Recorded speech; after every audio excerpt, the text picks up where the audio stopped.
Today, also to switch topics one more time before we wrap up the show, PlayStation had another state of plays, their first of the year, and they talked about some VR games. They talked about Suicide Squad for a long time.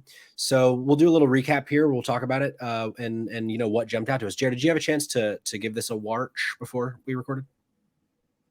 Which is this now? Did you have a chance to give this a watch before the show? The PlayStation State of Play? No. Word. Okay, so let me pull. I'm not involved with PlayStation much at all. Oh, right. That makes sense. Sure. Well, some of the games that they showed today will be coming to PC, so there will be some here. Let me pull this up real quick. A little B-roll in the background.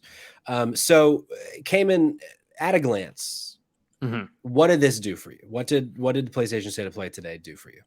Yeah, it was fine. Yeah. Yeah, it's a solid like B- probably. Outside of I think them showing off Resident Evil 4, it was just kind of milquetoast for the most part. There's nothing really, honestly, really too exciting. I mean, they spent a good portion of time just talking about VR, which I just do not care about. Yeah. So it's like, we opened up with, they showed us 5 VR games. This is one of them. This is The Foglands, which is a haunted first-person shooter showing off combat against skeletons, spiders, and more. Like, I like the art style, but like this doesn't. It kind of vibes. It has Sea of Thieves vibes, but it also just kind of gave me that like arcade, like 15-20 minute type experience, which like, again, like they're fun, but I can't justify spending that much money on it. But like, why can't we get this fucking game just normal? Like, why does it have to be in VR? This, like, graphically looking, this looks like it would be fun as shit if this was like Dishonored, right? Sure. Yeah, no, for sure. We got that. We got another VR game called Green Hell, which is like a creation type game, like survival, that kind of thing, in like a rainforest environment. We also got Synapse, which it kind of gave like Super Hot vibes. It's a first-person shooter, again, like this one, with telekinetic powers. Takes place in a black and white world, with the only color seemingly coming from the characters' powers when they're like shooting guns and stuff. We also got a sci-fi stealth game based on the iconic Foundation series by Isaac Asimov. The game showed shooting and stealthing around a space station. And then finally, a game called Before Your Eyes, which is a colorful interactive adventure about memories where every time you blink, you jump forward in time, which like, it sounds cool, but actually let me scrub ahead to that one. Cause that one, of the VR games, that was the only one that like really did much for me. But it's like, it's kind of to your point, Cayman. It's like, I would love to just be able to just play this game not in VR, but I guess it probably works best as a VR game. That's why they designed it. But yeah, this, if you know, back to our original conversation about like what would move the needle for us in VR, what they showed us today does not move the needle for me in the slightest. I'm not considering VR more now because of what we saw today. Jer, are you a Destiny guy? No. Hey, that which is fine. I think I'm not a lot of these things today. Hold on. You're okay. So you were telling us that you're getting more into FPS games, and you don't do Destiny. You're not because I like quality. Oh, I'm not a like any port in a storm kind of guy. Shots fired from across the pond. You know, Jer, I worked for this Irish company, this fintech, back about a year ago called, I'm not going to say the name, actually. That's probably a bad thing. Yeah, probably shouldn't say that. Either way, they shipped over a bunch of lads into the Atlanta office where we're based out of. And so they come over, and we take them out of the town first night on the town. One of them smashes a glass over the other's head and punches a bouncer in the face. And so my first time like really hanging out with some Irish guys, I was like, man, you guys fight. And guess what? You've confirmed my initial theory that you just want to come in here and throw hands. 9 or 10 rounds bare knuckle minimum. You know what I'm here for? I'm here for it. I like seeing other people play Destiny. It's just not my kind of thing. Like if I play an FPS, it's got to be rooted in some kind of survival horror, you know, over the top, you know, like Doom, or based in realism. I'm very, you know, weird in that regard. I don't like the fantasy sci-fi kind of stuff because I grew up when Call of Duty was trying to do like, you know, some weird fucking stuff. So I kind of gravitated towards the more normal stuff. Okay. The more like kind of based in realism more so. Yeah. That's kind of what I went towards. Yeah. So, Cayman, you used to be big on Destiny, didn't you? Yeah. Yeah, it used to be huge. My issue with Destiny at this point is just like you just can't get back in. Like this is not for someone who's like going to start playing Destiny again. Yeah. Like I tried to get back in a few months ago just for the hell of it. I was like, man, I have no fucking idea what's happening. Like I was borderline platinuming that game, and now fast forward a couple of years, and I'm like, I legitimately could not tell you how to play this game anymore. It is really overwhelming to consider jumping into that because I've never played it. I actually when it went free to play, I think I picked it up for like an hour, but more than that, I've not played it, and I can't even imagine getting in right now. Like it's a very overwhelming thought to jump into that. You know, I think the thing is that this might be the perfect time to jump in. Like, I don't know, like maybe I'm wrong. Like maybe it's the perfect time to jump in for someone who has never played it. Because you just walk in, you're like, okay, well, this is all new to me anyway. But if you're someone like me who's played it for so long and it like comes back and everything's different, it just doesn't feel like the same game anymore. Sure. I get that. Well, after that, we saw what's on the screen now, Tchia, if that's how you pronounce it. Maybe it's just Chia. Maybe the T is silent. It's an upcoming. It is Tchia. It's an upcoming Wind Waker-like exploration game from Awaseb, and we learned it's launching into PlayStation Plus Extra and Premium tiers on March 21st. This is the highlight of the show for me. This like screams a Patrick game. Awesome art style. It's coming out soon, which I love when games are coming out soon. You know what I'm saying, Cayman? Yes. But also it just, I like this like lighthearted Wind Wakery look for sure. So this is shot up my list of games that I'm excited about. Cayman, are you into this? Yeah, definitely. This looks like something to be a ton of fun. Just kick back on the couch, just chill, enjoy. There you go. We also, after that, we got next month coming to PlayStation Plus, we're going to get Battlefield 2042, Minecraft Dungeons, Rainbow Six Extraction, Ghostwire Tokyo, Immortals Phoenix Rising, and Code Vein. We also they took us back to VR for a second with a game from the folks that brought us Tetris Effect and Res Infinite. You play as this little light puppy, and it's a weird fucking looking thing. It looks like this weird like dreams type experience where like you can create content and it's like puzzle based too. I don't know. This is the kind of thing like if I got a VR, I would try this out, but this certainly doesn't move any sort of a needle for me. But I think this is coming soon in May, and it's not only on VR. I think it's just also it can be in VR. So I think this is PS4, PS5, VR, and VR2 is where you're going to be able to just like watching that just makes me like nauseated. It's like it kind of breaks my brain trying to understand what the fuck this is even supposed to be. But hey, it's a cute dog, so I'm in on that. That'll sell a lot of copies, man. Like Stray did a lot with just having a cat. Sure, people love just being able to be an animal. I mean, I love Stray for that very reason. I love cats. Maybe the Call of Duty should take a note from that book. Why not? Just let us play as a cat. Hold on. Hear me out. So we have Call of Duty Zombies. What about just Call of Duty Dogs, where you're just a bunch of dogs in fatigues and you're just shooting grenade launchers? Before. Oh, really? Well, yeah, Call of Duty Ghost, one of the things. Oh, that's fair. Yeah. You're the last Call of Duty on a Nintendo console. We're bringing it back. Really? That was the last one? Yeah. That was the last one. Wow. And I finished on a strong note, so you wouldn't believe that that's one of my favorite Call of Duties ever. Is it really? I was stuck with it for so long. I think I stopped before. I don't even remember what was right before Ghosts, but I think that was the last one I played was the one before Ghosts. I don't think I played Ghosts, but I heard good things. And here I am hearing good things again today. After that, we got a look at a game that we've heard a lot about over the years. I'm kind of surprised we're still not getting this game. I feel like I've been hearing about this for a long time, called Goodbye Volcano High. Has a really cool aesthetic. It's a coming-of-age narrative game coming to the PS4 and PS5. Going to launch on June 15th. The trailer kind of showed the narrative aspects of it, the like rhythm-based aspects of it, as you're like in this band with like band practice and in this coming of age tale. So Cayman, this seems like a Cayman game. Yes, this seems like a me game. This also game seems like it's going to try to make me cry a lot. It probably will. I don't know if I'm ready for that after sitting through The Last of Us for so long. I'm not. I think it also is going to make you want to be a furry, potentially. It is furry propaganda. It is. But hey. I was asked today if one of you guys were a furry. Were you? I was. And what did you say? Fair. No, I was asked because the last one I did, 2 of them were furries. Oh, really? How? What are the odds? What are the odds? I don't think I honestly I don't know if I've ever met. I'm just gonna be straight here, no kink shaming, but like I don't think I've ever met a furry. At least one. Yeah. No, you're not. No, you're not. Fuck off. I mean, here's the thing.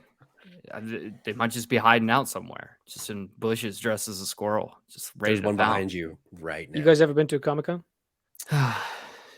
No, there is a conference or a convention rather in Atlanta called MomoCon, which brings a lot of anime fans, a lot of furry people. Do we call them people, or are they just furries? I don't want to. I haven't a fucking clue. But sometimes they're dressed as lizards, and it's scary. Sure. Okay. After Goodbye Volcano High, which is what's on our screen now, we got Naruto Cross Boruto Ultimate Ninja Storm Connections. Never been a Naruto guy. This is a Naruto for me, if you know what I'm saying. I'm gonna assume people are gonna hate this because people like Naruto, they fucking hate Boruto. Oh, really? Yeah. Boruto is not the guy. It's like anything that was established about Naruto and that kind of world and how like the powers work and so on was just ripped apart in Boruto. It happens when you have 1,000+ episodes in a series. Sure, yes, but also like, could we not come up with a better name? Yeah, come on, Boruto. Come on. Like, just call him John. Come on. But that's coming. I don't think we got a date for it, but that game is happening. After that, we got a lengthy look. Yep, it sure is. We got a lengthy look at Baldur's Gate 3, which I think this is definitely a game that's going to be coming to PC. Oh man, the trailer is still happening. Here's Baldur's Gate 3. Neil, isn't it? Say again? Voice actor Neil Newbin in Baldur's Gate, right? Oh, maybe. I'm not sure. But we did get a date. This is coming August 31st. Showed off various classes, shots of the multiplayer and combat, and it's going to be coming out on PS5 and on PC. They do confirm. You know what I love about this is that they're launching this like a month, maybe 2 months after Diablo 4. Oh, so like if I don't know if you guys played Diablo 3, but when it first launched, it was absolutely hated. Like people fucking hated that game. It took years for them to gain like the audience back because they had to fix like a bunch of shit people hated.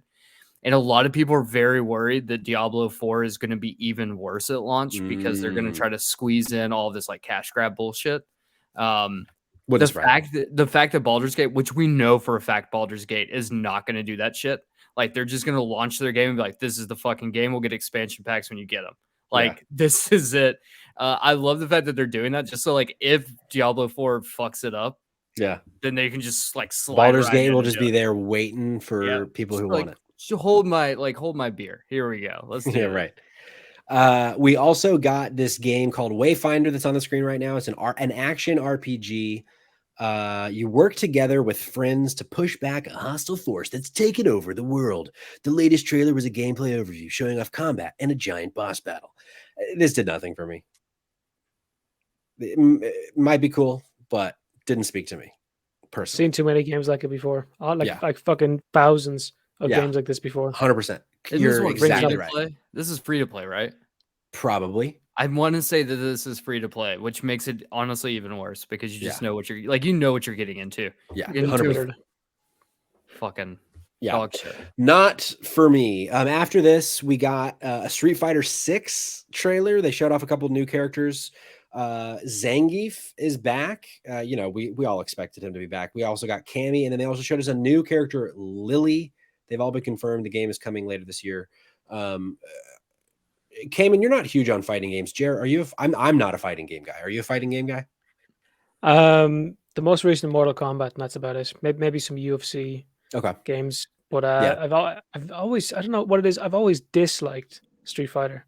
I'm a younger guy. If you grew up with this, it's your baby, right? But for me, I've always looked at it like people really like they enjoy this shit. You know, it's like people playing Tetris to me. Sure. Yeah, I had Street Fighter back on the Super Nintendo when I was a wee boy, but I don't really care about fighting games anymore, and so this, there is a huge audience for it. It's not me. The next game though, I'm going to scrub ahead a little bit. The next game is my shit, and that is Resident Evil 4. We got an extended look at the game. It's coming in March, and they said that we're going to be getting a special demo, which is exciting. I'd love to play a little demo before the game comes out, but man, I'm just so fucking excited for this game. Cayman, I know you are. Fuck yeah. Jer, you've talked a lot about survival horror. Evil Within is essentially a Resident Evil game. Are you going to pick up Resident Evil 4, you think? Yeah, I don't normally buy them, but I think I will with this one. The reason, one of the reasons I brought up my buddy Neil there earlier, he was in Baldur's Gate. He was in the last fucking Resident Evil game, but he leaked when I interviewed him the last day that he was going to be involved in an upcoming game, and I guess this is the game. The next one that was coming up, he accidentally kind of slipped up that he'd be in it. Whoopsie! And, here we are. So that's what he's in. It's such a good game. Like I loved the remake of 2 and 3, and Resident Evil 4 was one of my favorites when it was originally released way back in the day. So I'm very excited. I think this is going to be a special one for sure. Hopefully get to play it. Yeah, hopefully. And then they ended the show with an extended 15-minute look at Suicide Squad: Kill the Justice League. They showed off game combat. They showed like beautiful RPG elements. They showed live service elements of the game. They showed us a little bit of the story as well. Jerry, you were saying this looks beautiful, so you're in on Suicide Squad? Like the trailer when Batman's in it, like, oh shit, it's about to go down. We've talked about this on the show a few times because we've had a couple of the teaser trailers. It hasn't done much for Cayman and I so far, but this is the trailer that got me in. I am now excited for this game. Cayman, though, I'm curious if this trailer moved the needle at all for you, if this is a game you're looking forward to now. It's really tough. I was burned so hard with Marvel's Avengers. Sure.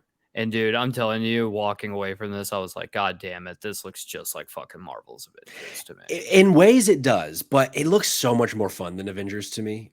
Like let me scrub ahead a little bit more. Like the traversal in this game, it just looks so fast and so fluid compared to Avengers that it finally got me in. Like this, seeing Captain Boomerang fucking jump around, and because it seems like everyone essentially can fly to some capacity. They've said this is a video game. Let's let King Shark be able to go 90 feet in the air, which, like, hey, let me, because I don't want anything holding me back from being able to just fucking zip around this world. So it has certainly moved the needle for me. Now, I'm not super excited about the game, like the live service elements. I don't love that there's going to be a battle pass, they said, but it looks fun as shit, man. I think it looks a little bit like Doom in terms of gameplay. Sure, that am I crazy? Are you seeing that too? Yeah, I see it. Oh, yeah, for sure. That like really kind of fast paced, like because they were saying in the trailer, because there's a little bit later where they kind of talk to developers, and they're saying like a big part of the combat is like momentum and keeping combos going by kind of going into new like skirmishes after you kind of finish up beating up a group of bad guys. And that's kind of one of the reasons why they wanted all these characters to be able to move so quickly through the environment, is that you can kind of keep those combos going, which I don't know, that sounds interesting. It sounds different than what we've seen from this franchise in the past, because they did also say this is an extension of the Arkham games. They said it takes place right after the end of Arkham Knight, apparently. So I don't know. I was really skeptical going into this trailer, but this one, I think, I want to see more, but I'm actually excited about this game now, which I'm really excited to say, because I loved all the Arkham games, and the trailers so far just hadn't done much for me. But I also really like that it can be 1 player or 4 player, like it can be anywhere in between. So it'll kind of put that onus on us, like if we want to play with our friends or if we want to play alone. I like that they give us that option. But yeah, this looks good. I love that it's connected. That's gonna be awesome. Yeah, for sure. And that was the state of play. I think as a whole, there was a lot here I didn't vibe with, but I feel like there were some winners for me. Like I really liked Tachia. Love seeing more Resident Evil 4, and like I just said, like this finally has me a little excited. Came in kind of final thoughts on the state of play. What you got? Yeah, I'm still hanging out at a solid B. Yeah, like there was nothing shocking here. I think the big thing was like the release date of Baldur's Gate was probably the biggest thing. Sure. But yeah, I mean, we've kind of seen everything else, and I'm honestly getting really sick and tired of seeing shit for Street Fighter 6. Like every goddamn event, they're like, "Hey, here's another thing about like, yeah, we get it. It's just a bunch of greased up boys punching each other in the throat. Like, we got it. That's cool. Whatever. Just move on. Release it or like shit or get off the pot. I don't know. Sure. Stop being Debbie Downer today. I'm sorry. No, you're not. Jer, I know you said, you're not big on PlayStation, but there were some PC games here. Any highlights for you for the state of play? Realistically, not really. Yeah. Like there's some beautiful games. Like I will watch people play these. Yeah. Whenever there's a PlayStation exclusive that looks beautiful, normally hop on, watch like Rad Brad or something like that play it. Sure. Yeah. It is. Yeah, it's an experience to watch them as well, but nothing there I'm interested in playing at the moment. Yeah. Besides the Resident Evil game. Yeah. No, I'm excited for that. I plan on getting a gaming PC in the kind of near future, and I want to stream Resident Evil games whenever I finally get that set up because it's one of my favorite franchises, and I think it's a fun game to watch streaming. So, that's it for the state of play. We do have a little bit of an update to the calendar for some games coming out. We got a release window for Lies of P. That is the kind of Souls-like, Bloodborne-like game set in the Pinocchio universe for some reason. But they've said it's coming in August. Yes. Yeah, you heard that right. You heard that Pinocchio right. universe. Yes, sir. Finally Pinocchio, but Dark Souls. It needs. Wow. Yeah. That's coming hold on. Do you think in the game that you'll have like a finishing move like Mortal Kombat where you grow your nose real long and just like impale people with it? God, I hope because like I'd fuck with that. I'm not gonna lie. So. He's got to lie as well, so he's got to like say something crazy like, "I hope you have a great day." Douche. Yes. or I hope we get to beat the fucking snot out of Pinocchio. I hope we get to fucking rip that wooden boy apart. Yeah. That would. I wouldn't need to see a therapist. I think the only thing that sell Jerry even more on this is if Geppetto turned out to be a furry. I think that if that's day one buy. Sure. Him. Yeah, probably. We're also Game Pass some new games that are out now or coming soon. We got Atomic Heart, which is a game that put me onto that I will be playing soon, I think. Beautiful. Say again? Beautiful game. Oh, yeah. Have you played it at all? Well, no. I watched someone else play it, right? Yeah. But today's going live notification on Twitch, if anyone followed, was that I found the 6-hour scene and that I was streaming it. Oh, yeah. Like basically hop in, I found like the 6-hour stream from scene from Atomic Heart. Have you guys heard about this? No, I haven't. What is the 6-hour scene? The devs talked about a 6-hour sex scene that involved the two twins, right? Okay. And it was a meme. It started off as a joke, but the devs have been playing on it, and they've been doing interviews and talking about it, saying, "Yeah, maybe we'll actually make one." We've talked about actually making one. That's funny. I had missed this, but could you imagine a game making its own OnlyFans account? I mean, like that's the kind of conversation they're having. This is. I think we need to have more conversations like those. Honestly. They would make a lot of money. I tell you what. Dude, I'm buying. They won't. Sign me up. I even fucking watching the game. That is out now on Game Pass, and then later this week, or I guess early next week, a game called Merge and Blade is coming, and then Soul Hackers 2.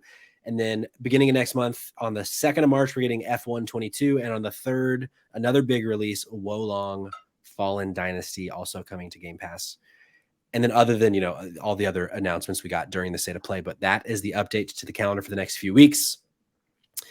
And that's our show. So why don't we do a little wrap up and then talk about what we hope to see next episode of The Last of Us. How does that sound? Jer, where can the folks find, we talked about it at the beginning, plug your stuff. Where can they find you on Twitch? Where can they find you on Twitter, Instagram, wherever they want to, wherever you want to send them that way now, my friend. Yeah, I mean, like across everything, it's the Irish G-Man. Fantastic. And spelled exactly how you think it is. No spaces, no numbers, no nothing. I got in early on that name, but that's where you can find me. And yeah, I stream Monday to Thursday. And let's go. I may not play PlayStation games, but I do play other games. Hey, that's fine. I'm a PlayStation boy, but I also have an Xbox. I also have a Switch. I don't have a PC. but I like it all. I just like fun games. So when you get a PC and you're able to watch a YouTube video and play Minecraft at the same time, your life's going to change forever. Forever. Sure. Man, I might be sending you questions because I don't know shit about PCs. Sure. So Cayman, where can the folks at home find you? Where can they find Save Trash Cinema, the podcast?